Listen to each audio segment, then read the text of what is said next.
Hi, எல்லாரும் எப்படி இருக்கீங்க? இன்னைக்கு சூரசம்ஹாரம் நடக்கிற நாள் தாங்க, 6வது நாள்.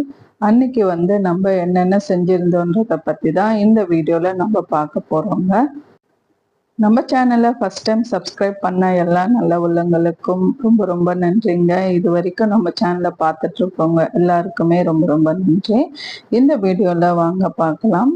நம்ம அன்னைக்கு காலையில சீக்கிரமாவே நம்ம நாள் தொடங்கிடுச்சுங்க. அதே மாதிரி நம்ம பூஜை 7 நாளும் செய்ய முடியலன்னு ஆல்ரெடி ஷார்ட்ஸ்லாம் சொல்லியிருப்பேன். எதனாலன்னு சொல்லியிருப்பேன். அதனால நம்ம பூஜைக்கு ஒரு நாள் முன்னாடி, அதாவது 6வது நாள் தான் இது எல்லாமே செய்யற மாதிரி நமக்கு அந்த டே அமைஞ்சது. அதனால நான் என்ன பண்ணிட்டேன்னா, இது எல்லாமே நீட்டா கிளீன் பண்ண ஆரம்பிச்சிட்டேன். கிளீன் பண்ணிட்டு தான் நம்ம பூஜை செய்யற மாதிரி இருந்துச்சு அந்த ஒரு நாள். அதனால எல்லாமே பூஜை சாமான் எல்லாமே எடுத்து நீட்டா கழுவி வச்சுட்டு, வீடு ஆல்ரெடி நம்ம தொடச்சி வச்சாச்சு இதுக்கு முன்னாடியே. அதோட நம்ம இந்த நீட்டா இந்த அலங்காரம்லாம் செய்ய ஆரம்பிச்சிட்டோங்க. ஏன்னா அந்த நாள் ஃபுல்லாவே நம்ம விரதத்துல இருக்கிறதால இந்த மாதிரி வேலைகள் செஞ்சுட்டு இருக்கலாம் சும்மா இருக்கிறதுக்கு. அப்படி இல்லைன்னா நம்ம இது எல்லாமே செஞ்சிருந்தோம்னா நம்ம கந்த சஷ்டி, திருப்புகழ், கந்தர் அலங்காரம், கந்த புராணம் இந்த மாதிரி அந்த புத்தகங்கள்லாம் நம்ம வழிபட்டு வந்திருக்கலாங்க. இது எல்லாமே நீங்களும் செய்யணும்னு சொல்லி கட்டாயம் இல்லைங்க. நான் அன்னைக்கு இதெல்லாம் செஞ்சிருந்தேன்னு தான் சொல்றேன். ஏன்னா நம்ம 7 நாள் விரதம் இருக்கும்போது இது எல்லாமே நம்ம முன்னாடியே செஞ்சு வச்சிருப்போம். அன்னைக்கு ஒரு நாள் எனக்கு இந்த மாதிரி அமைஞ்சது இந்த வருஷத்துல. ஏன்னா லாஸ்ட் இயர் நானுமே 7 நாள் விரதம் இருந்திருந்தேன். அதனால எல்லாமே நம்ம காலையிலயும் சர்க்கோண கோலம் போட்டு நம்ம தீப ஆராதனை எல்லாமே காட்டியிருப்போம். அது இல்லாம ஈவினிங்காவும் சூரசம்ஹாரம் முடிஞ்சதுக்கு அப்புறமாவும் நம்ம தீப ஆராதனை காட்டியிருப்போம், சஷ்டி கோலம் எல்லாம் போட்டு. இந்த வருஷம்தான் எனக்கு இந்த ஒரு நாள் விரதம் இருக்கிற மாதிரி இந்த சுச்சுவேஷன் அமைஞ்சிருச்சுங்க. இது நம்ம எதையுமே நம்மளா எதையுமே செய்யறது இல்லை, அதுவா அமையறதுதான். ஏன்னா நமக்கு என்னென்ன நடக்கணும், எப்போ எந்த நேரத்துல என்ன செய்யணும்ன்றது நம்ம முடிவு பண்றதை விட அந்த கடவுள் முடிவு பண்றதுதான் இதுல நடந்திருக்கு. அது எனக்கு இந்த வருஷம் ரொம்பவே கண்கூட தெரியவும் ஆரம்பிச்சதுங்க. ஏன்னா கரெக்டா அந்த 7வது நாள் ஸ்டார்ட் பண்ணும்போது தான் எனக்குமே செய்ய முடியாத நிலைமை வந்துருச்சு. அதே மாதிரி அந்த நாட்களும் முடிஞ்சதுக்கு அப்புறமா தான் இந்த பூஜை ஸ்டார்ட் பண்ணியிருந்தோம். கரெக்டா சூரசம்ஹாரம் நடக்கிற அன்னைக்கு தான் எனக்குமே அந்த பாக்கியம் கிடைச்சது. அதனால நம்ம எல்லாமே நீட் பண்ணி அழகா சுவாமிய வரவேற்கிறதுக்காக நம்ம அழகா இந்த எல்லா வேலையுமே நம்ம வீட்டுல என்னென்ன செய்ய முடியுமோ அது எல்லாமே செஞ்சிருந்தேங்க. நீங்களும் இது மாதிரியே செய்யணுன்றது ஒன்றும் அவசியம் கிடையாது. நான் அன்னைக்கு இதெல்லாம் செஞ்சிருந்தேன் தான் உங்களுக்கு சொல்றேன். நம்ம இந்த பூஜையில இருக்கும்போது அவருடைய நாமத்தை மட்டும் சொல்லிட்டு அன்னைக்கு நம்ம வழிபட்டு வந்திருந்தோம்னா ரொம்பவே விசேஷமானது. இது எல்லாமே நான் காலையில ஒரு 9 மணிக்கு ஸ்டார்ட் பண்ணி, ஏன்னா வீட்டுல அவங்களும் இந்த விரதம் இருந்திருந்தாங்க, ஒரு நாள் விரதம். அதனால அவங்களுமே இந்த வேலையில அவருமே எனக்கு கொஞ்சம் ஹெல்ப் பண்ணியிருந்தாங்க எல்லா விஷயத்துலயுமே. அது மாதிரி எனக்கு அந்த நாள் நல்லாவே போச்சுங்க. மதியம் 1 மணிக்கெல்லாம் இந்த வேலையெல்லாம் நீட்டா முடிஞ்சிருச்சு.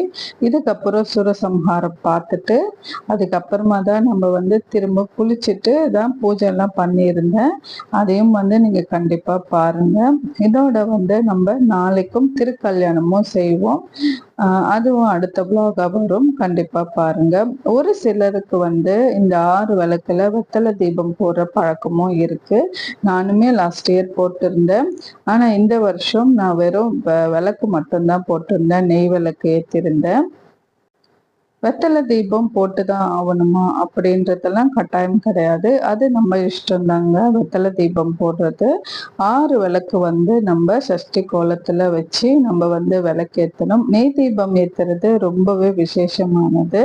அதை தான் நானுமே செஞ்சிருக்கேன். அப்படியே சூரசம்ஹாரத்துக்கு நேரமும் வந்தாச்சுங்க.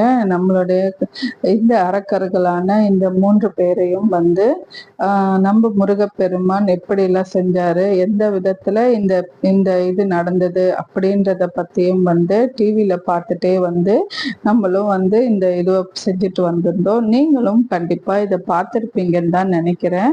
நானுமே இதை பார்த்துட்டு இருந்தாங்க வந்திருந்தேன். இந்த சூரசம்ஹாரம் வந்து இந்த வருஷம் 4:30 மணிக்கு மேலதாங்க நடக்க ஸ்டார்ட் பண்ணியிருந்தாங்க. அதையும் பார்த்தாச்சு. இந்த முருகரை வந்து நம்ம பார்க்க கண் கொள்ளா காட்சியாதான் அவ்வளவு அழகா இருந்தாரு. அதோட இந்த இந்த 3 அரக்கர்களையும் கொல்ற விதமா தான் வந்து சூரசம்ஹாரம் வந்து நிறைவுக்கு வருதுங்க. இந்த மாதிரி வருஷம் வருஷம் வந்து செய்யறாங்க. இது இன்னுமே வந்து தொடர்ந்து செய்யறதுக்கான காரணம் என்னன்னா, நம்ம கிட்ட இருக்கிற மனிதர்களான நம்ம கிட்ட இருக்கிற ஆணவம், தலைக்கணம், எனக்கு தான் எல்லாமே தெரியும், நான் தான் எல்லாமே அப்படின்ற இருக்கிற நம்மள மாதிரி ஆளுங்க இருக்கிறதாலதான் மட்டும்தான் இந்த சூரசம்ஹாரம் வந்து இன்னுமே வந்து இந்த கலியுகத்துல நடந்து வந்துட்டு இருக்கு அப்படின்னும் சொல்லப்பட்டு வருதுங்க. அதுவும் கரெக்ட் தானே. அதனால இந்த வருஷம் வந்து வருஷம் இந்த வருஷம்ல வருஷம் இந்த சூரசம்ஹாரம் கண்டிப்பா நடந்து வந்துட்டு தான் இருக்கும். நம்ம மனிதர்களாக நம்ம இருக்கிறவங்க எல்லார்கிட்டயும் வந்து இந்த 3 விஷயங்கள் கண்டிப்பா இருந்துட்டே தான் வருது. அதை வந்து வலியுறுத்துற விதமா தான் இந்த சூரசம்ஹாரம் நடந்துட்டு வருதுங்க. இந்த விரதம் எல்லாமே வந்து மேற்கொள்றது இந்த விஷயத்துக்காக மட்டும்தான்.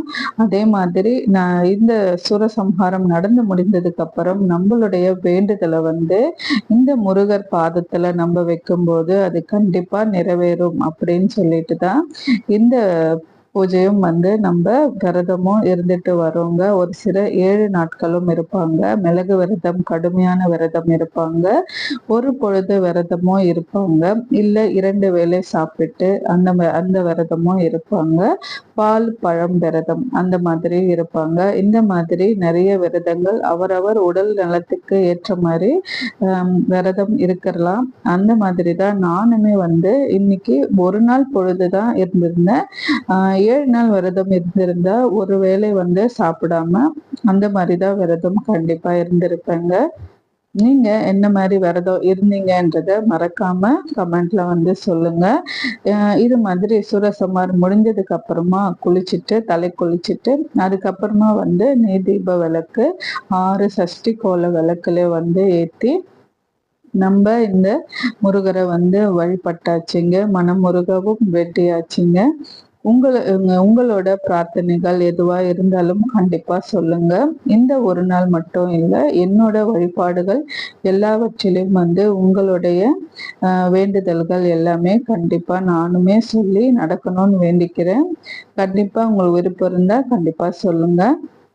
அதோட நம்ம விளக்கம் ஏத்திட்டு தீப தூப ஆராதனை எல்லாமே காட்டியிருந்தோங்க. இன்னைக்கு என்ன பிரசாதமா வைக்கலாம்னா, இது சூரசம்ஹாரம் முடிஞ்சதுக்கு அப்புறமா வந்து முருகருக்கு நம்ம தயிர் சாதம், அப்படி இல்லைன்னா சக்கரை பொங்கல், இது ரெண்டுத்துல எதுவா செஞ்சு வைக்கலாம். அதுவும் முடியலன்னா வாழைப்பழம், வெத்தலை பாக்கு, வாழைப்பழம் இந்த ரெண்டுமே வச்சிருக்கலாங்க. நம்ம வந்து சக்கரை பொங்கல் தான் செஞ்சிருந்தோம் அன்னைக்கு சுவாமிக்கு நைவேத்தியமா. நாளைக்கு கல்யாணத்துக்கு வந்து எல்லாமே செஞ்சிருப்பேன். வடை, பாயாசம், அதோட விருந்து வந்து செஞ்சிருப்பேங்க. நீங்க எல்லாம் எப்படி செய்றீங்கன்றத மறக்காம சொல்லுங்க. நம்மளும் வந்து தீப தூப ஆராதனை எல்லாமே இந்த முருகருக்கு காட்டிட்டு நம்மளுடைய வேண்டுதலும் அவருக்கு சொல்லியிருந்தோங்க.